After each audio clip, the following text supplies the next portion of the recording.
Listen, if you want that pastelón flavor, but you don't got pastelón time, this is the meal for you, okay? I got these maduros from the freezer section in the grocery store. I actually tasted this for the first time in my aunt's house. She took maduros and fried them up and threw them in the ground beef, and it literally tasted like pastelón, except much easier to make. We're gonna season our meat with some adobo, garlic powder, onion powder, a little bit of cumin, some oregano.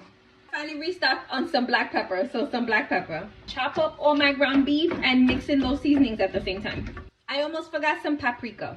I'm gonna let this cook for a little bit, at least until it starts to release some of those oils so I can drain it. It's a much fattier cut of ground beef than I usually like to buy, but it was on sale. I drained it pretty early on in the cooking process because I don't want to get rid of all the fat. We want a little bit. Add some sofrito.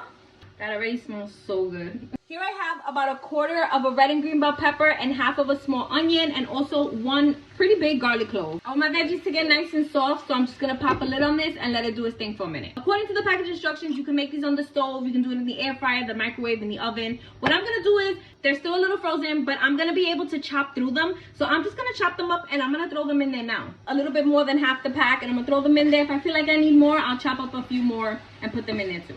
You can take that whole pack of maduros and throw it in here if you want. I'm gonna give this a few minutes to do its thing. Turns out I wasn't recording. Sorry. 8-ounce can of tomato sauce.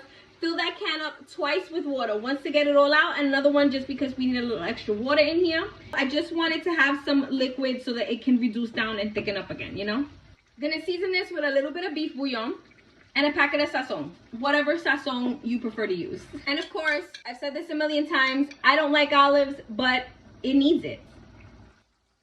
I'm gonna put the lid on an angle though so that it can start to reduce, and I'm gonna bring this down to about medium low. If I see like it starts to reduce too fast, then I'll bring it down to low, but for now, medium low. Okay, nice and thick, and a taste of salt.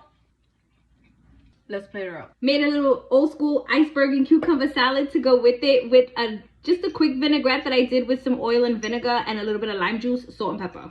Have a little rice in my bowl. Take some of that picadillo and put it right on top. Look at how delicious that looks. You see all those maduros in there? And in my opinion, in order for it to really give pastelón, it needs to have some cheese. So I'm doing some of this Mexican blend cheese. Feel free to do whatever cheese you like. It's so hot that that cheese just starts to melt all over it. Look, it's already melting. Look at how delicious.